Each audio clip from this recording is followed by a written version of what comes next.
राजधानी लखनऊ में भारतीय किसान यूनियन राष्ट्रीयतावादी अराजनीतिक की एक पंचायत हुई और इस पंचायत में किसानों ने अपनी मांगों को शासन प्रशासन के सामने रखा।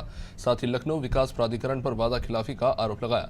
यूनियन के राष्ट्रीय अध्यक्ष रामचंद्र सिंह की अगुवाई में लखनऊ, सुल्तानपुर, हरदोई, बाराबंकी समेत कई जगहों की किसानों की समस्याओं के निस्तारण के लिए सभी एकजुट हुए। वे किसानों का कहना है कि पिछले 35 सालों से एलडीए ने उनकी जमीन के बदले पूरा भुगतान नहीं किया, जबकि 2016 में एलडीए की 159वीं बोर्ड बैठक में यह फैसला लिया गया था कि उजरियाओं आवासीय योजना के तहत जिनकी भी भूमि अधिग्रहित की गई है उन्हें पूरा मुआवजा दिया जाएगा। विगत 1983 में हमारी भूमि को लखनऊ विकास प्राधिकरण ने अधिकृत कर लिया है और 84 पैसे में उन्होंने स्क्वायर फीट के हिसाब से हमको मुआवजा देने की बात तय की थी। उसके बाद लड़ाई संघर्ष हुआ तो 2.5 रुपये में समझौता तय हुआ। फिर हम लोग हाई कोर्ट चले गए। हाई कोर्ट उजराय 2 के तहत हम लोगों ने लड़ाई जीत ली। आवासीय योजना आवासीय के 1 के तहत 4 रुपये 60 पैसे का उनको भुगतान कर दिया गया और वही उसी तहत उजराय आवासीय 2 के तहत 2 के किसानों को 4 रुपये 60 पैसे का जो पैसा बढ़ा हुआ पैसा था वो बोर्ड बैठक में 2016 में प्रस्ताव पास हो गया।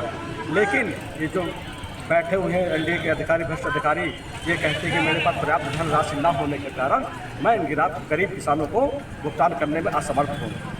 जनपद सुल्तानपुर, जनपद बाराबंकी, अयोध्या, अंबेडकर नगर, हरदोई, शाहजहांपुर, बरेली, फतेहपुर, लखनऊ के किसान प्रतिनिधि यहाँ पर इसलिए इकट्ठे हुए कि लगभग 35-36 वर्ष पूर्व लखनऊ विकास प्राधिकरण के द्वारा किसानों की जमीन अधिग्रहित की गई थी।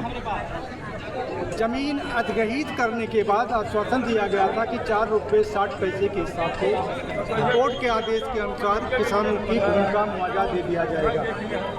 लेकिन तब से लेकर के आज तक 35 साल हो गए, किसानों को केवल धोखा ही मिलता रहा। इसलिए हम लोग बाध्य होकर के आज धरना प्रदर्शन पर मजबूर हुए और इस अपेक्षा के साथ कि माननीय योगी आदित्यनाथ जी, मुख्यमंत्री उत्तर प्रदेश, किसानों की बातों को संज्ञान में लेकर के 2027 के होने वाले चुनाव को संज्ञान में लेकर के अविलंब भूमि का मुआवजा देने की आदेश